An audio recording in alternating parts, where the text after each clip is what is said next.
WhiskyJason here. Whiskey from the viewpoint of an American in Germany tasting rare and exotic whiskeys. And for some reason, I don't believe that this is rare and exotic. I Google searched this. I went on YouTube. I found all the different people. And I only found one single little jingle about Rye One straight Kentucky whiskey. And therefore, it's time for me to make my video. So Jim Beam has produced since 2008 the Rye One. So this little thing here would be not to the power of one, but Rye One, and this is a Kentucky straight rye whiskey, 46%. Over here in Europe, it's 49 euros, which would put about $55. This is a blend of rye whiskeys, the youngest of which would be 4.5 years old. This won a double gold at the San Francisco Spirits Competition in 2009. And this is supposed to be sweeter than a normal rye. And it's predestined for cocktails. Now, the first thing that really bothers me, as I tend to say, is it says, bottled by Fielding and Jones Ltd., Deerfield, Illinois. I did not know that Jim Beam was in Deerfield, Illinois. I know Deerfield, Illinois from the John Deere tractors. And then it says here, I'm going to have to read, wow. I'm getting old and I know why Ralphie actually has his glasses on all the time.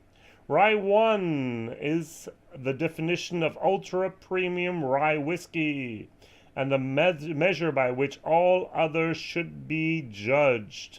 Both striking and smooth, Rye One beckons the senses to take note of its slightly spicy yet higher rye flavor and its long, luxurious finish. Whether served on the rocks, boo.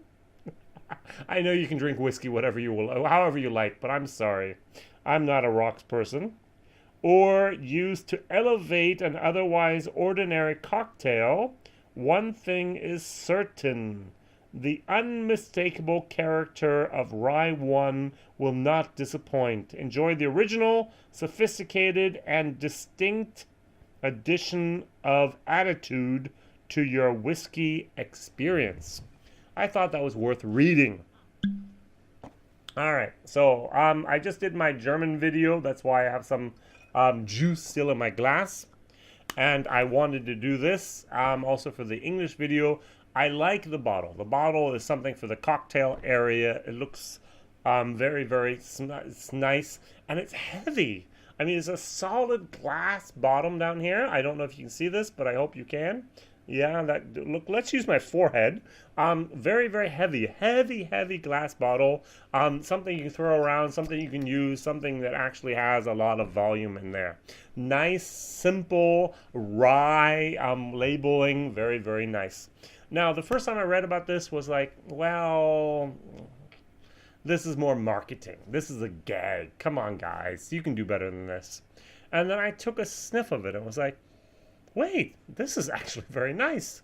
This is like a very high quality bourbon with a high rye amount, a rye mash bill.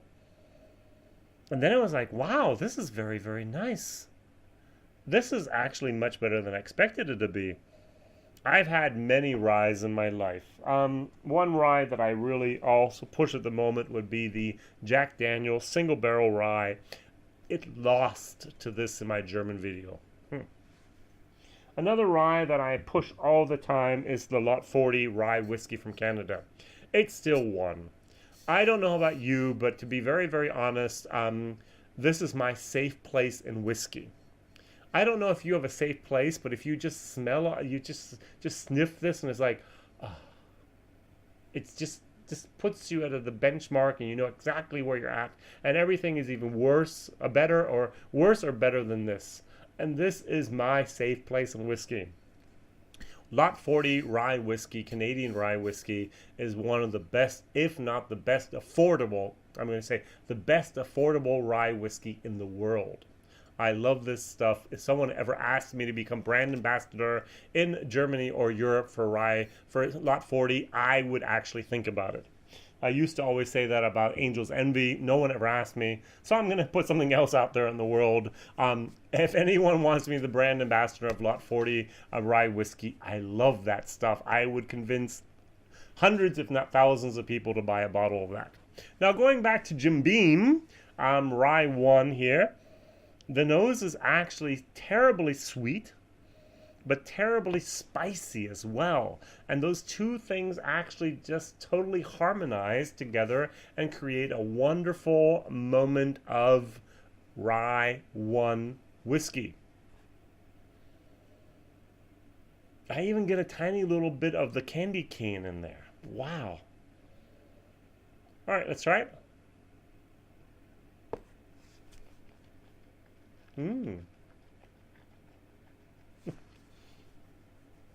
I don't know about you, but every once in a while there's a whiskey I just buy because I haven't done the video yet, and I really don't expect it to be very nice. This is nice. I was not expecting this to be nice. I thought this was one of these gags that they use for the cocktail industry. It's like, hey, put it up on the shelf, looks good, the juice in there is okay, and next.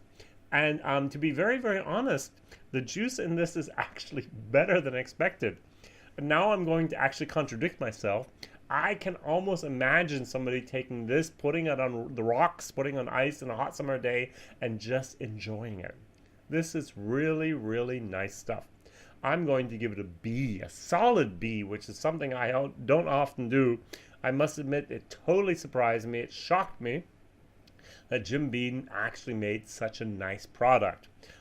Perfect labeling for the millennials. They can read it, Rye One.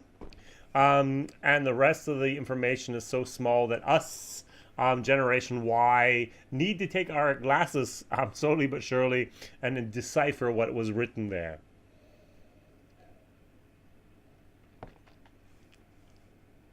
Value for money, as I said, 49 euros over here in Europe. We can find it in many different online shops. I'm not sure about the availability of it at the moment in the United States. That's what really surprised me, is that I didn't find any other videos about it.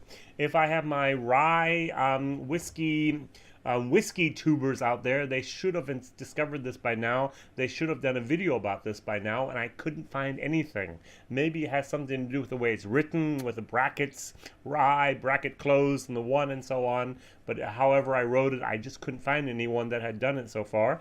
If you can find it and you like a good rye whiskey, this is actually in one of my top 10, I would say. I did a mega super rye challenge inspired by the Scotch Test Dummies. I took 16 different ryes, divided them into brackets of 6. I did the first 6, did the second 6. It was actually 24 rye whiskeys. I'm sorry, 12 by 12. It was 24 different rye whiskeys. At the end, I had 7. I had forgotten one that I thought was very important, and I did those. Number 1 was the Van Winkle's Family Reserve, 13-year-old rye whiskey, very nice. Number 2 was the Lot 40. Number 3 was the Pikesville rye, and I do not remember what 5, 6, 7, and 8 were. This would have been actually in the top 5 to 6, I think. A very nice rye whiskey, blind, very sweet, very nice, very fruity, not fruity, flavorful, and something I could imagine in cocktails all day long. All right, thank you very much for watching. I gave this a solid B, and the value for money is a solid C+. Please like, please subscribe, please tell others about this crazy American over here in Germany tasting rare and exotic whiskeys, and for some reason I really don't think this should be rare and exotic. I hope it's still available in the States. If not, they sent their whole entire contingent of whiskey over here to Europe, and we get to drink it all out, and I hope something else is coming out new in the States. Thank you very much. Tell others. WhiskyJason here, and I say bye-bye.